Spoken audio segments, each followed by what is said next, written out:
15 अगस्त तिरंगा फहराने के ठीक बाद बाबा रामदेव ने कोई मंगल कामना नहीं की। उन्होंने सीधा एक चेतावनी दे दी है। बोले अगर हालात नहीं सुधरे तो मुझे दोबारा से आंदोलन करना पड़ सकता है।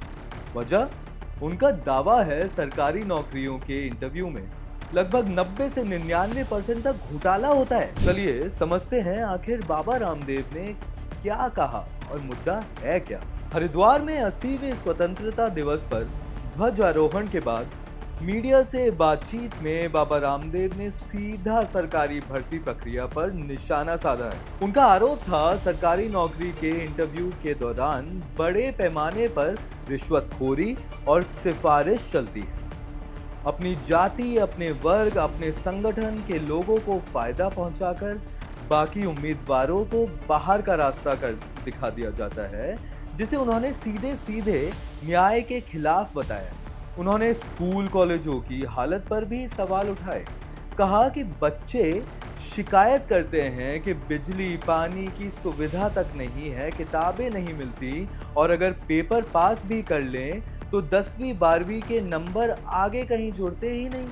बाबा रामदेव ने साफ किया कि वो अराजकता या आंदोलन के समर्थक नहीं है, लेकिन उनका कहना था देश में जो गड़बड़ियां हो रही हैं उन्हें ठीक करना जरूरी है, वरना हालात आंदोलन तक पहुंच सकते हैं। दिलचस्प बात यह है कि इसी बातचीत में बाबा रामदेव ने राजनेताओं से भी अपील की।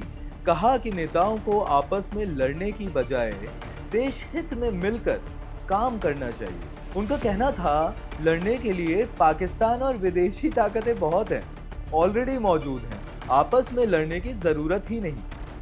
उन्होंने ये भी जोड़ा नफरत की जगह नहीं होनी चाहिए और देश में जो अच्छा हो रहा है उसकी सराहना भी होनी जरूरी है। यानी एक तरफ चेतावनी और दूसरी ही तरफ एकता की अपील, दोनों बातें एक ही भाषण में। सोचो ये बयान किसी आम इंसान का नहीं बल्कि एक ऐसे शख्स का है जिसका पूरे देश में एक बड़ा फॉलोइंग है और जिसकी अपील पर पहले भी बड़े आंदोलन खड़े हो चुके हैं। तो सवाल ये है, क्या ये सिर्फ एक बयान है या आने वाले वक्त में सरकारी भर्ती प्रक्रिया को लेकर बड़ा मूवमेंट शुरू हो सकता है? फिलहाल ये सिर्फ एक चेतावनी है, ना कोई ऐलान, ना कोई तारीख, लेकिन इतना जरूर है, भर्ती प्रक्रिया की पारदर्शिता का सवाल अब सिर्फ छात्रों तक सीमित नहीं रहा।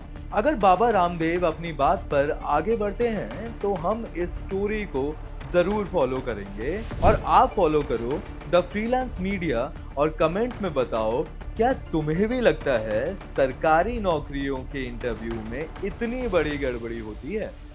खबरों की स्वतंत्र आवाज सुनने और देखने के लिए सब्सक्राइब कीजिए TFM यानी द फ्रीलांस मीडिया।